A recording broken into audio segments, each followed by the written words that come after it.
It's that time. It's Weather for Weather Geeks time here on this Thursday evening. Thanks for tuning in once again to the Valley's geekiest and most in-depth weather video. We're going to touch on a lot of things this evening. The weather over the next several days, you know, it's going to get a little tedious kind of forecasting it because every day is going to be kind of the same, roughly.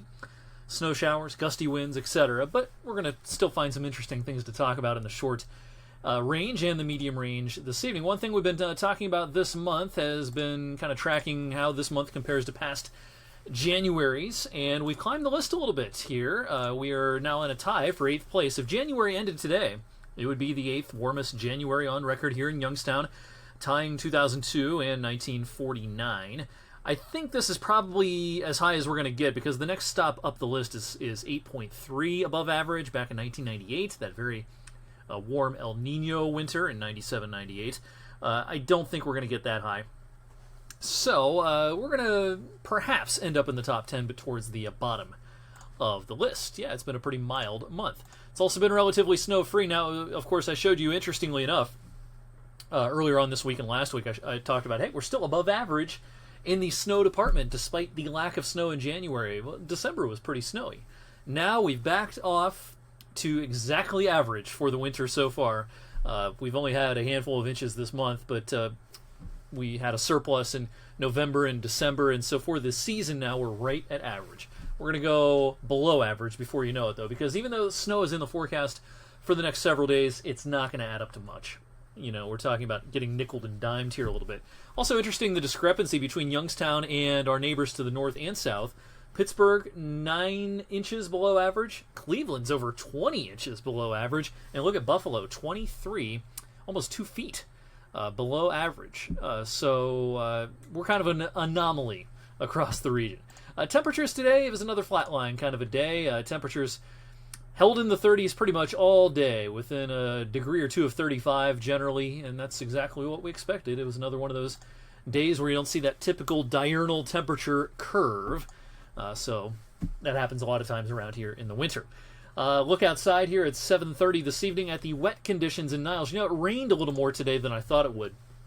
The lowest 500 feet of the atmosphere were above freezing today. Once you got up above that 500-foot level, it was below freezing from there on up. You would think that would be enough to produce some snow, but because the precipitation was so light, the warm layer in that lower 500 feet was enough to produce raindrops instead of snowflakes. Now, if the precipitation would have come down harder, that would have dragged down some of that colder air from aloft. You would have also gotten what we call evaporative cooling a little bit going on, and that would have led to more snowflakes. But yeah, it did actually just rain for a lot of the afternoon and early evening, and we still kind of have that same idea out there this evening. Now, Storm Tracker 21 here at 7:30 looks like this, more blue than green, but raindrops are trying to hold on. Even where it's snowing, though, this is generally pretty light stuff. No big deal.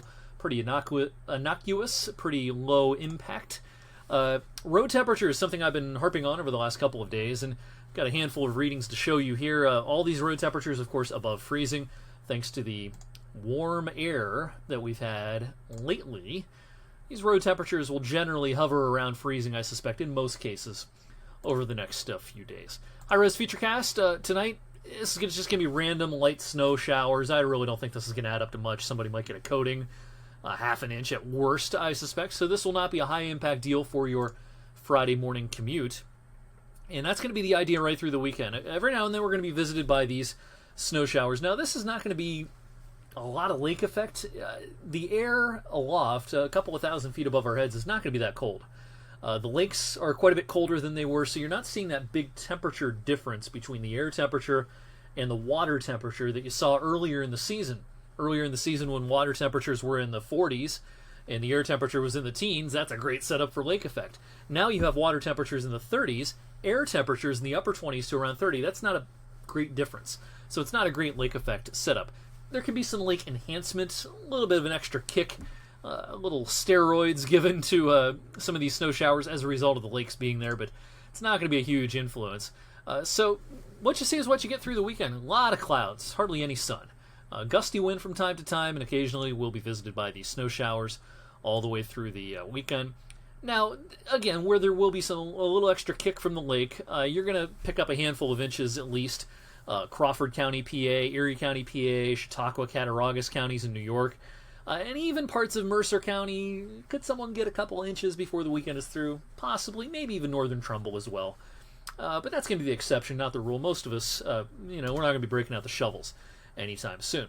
Wind chills are not going to be crazy cold, but it'll be noticeable, that's for sure, the wind over the next several days. Wind chills generally in the 20s for your Friday.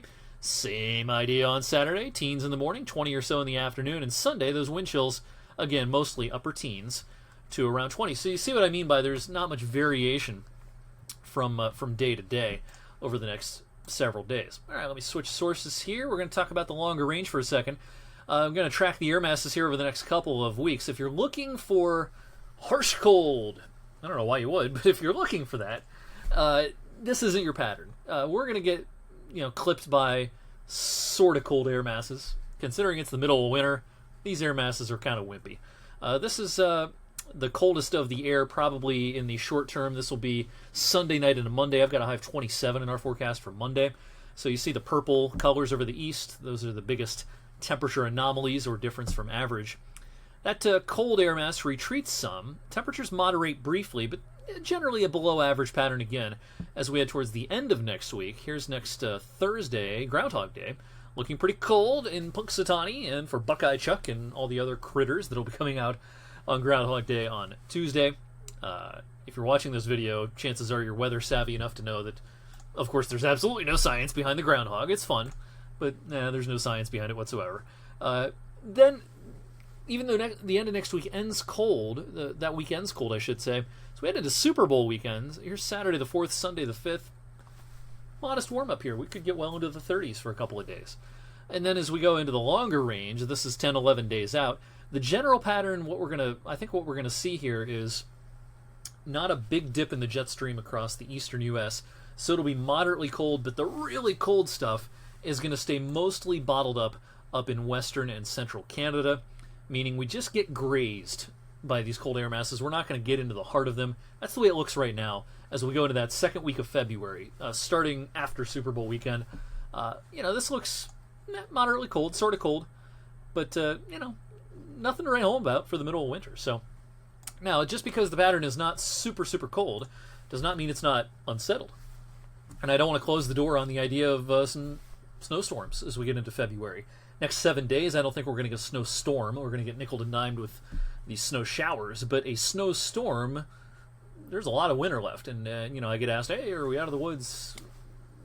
Or, hey, I really want a big storm before the winter's through. I certainly wouldn't discount that yet. There's a lot of winter still to go. As you know, we can get snow well into March, sometimes even April, here in Northeast Ohio and Western PA.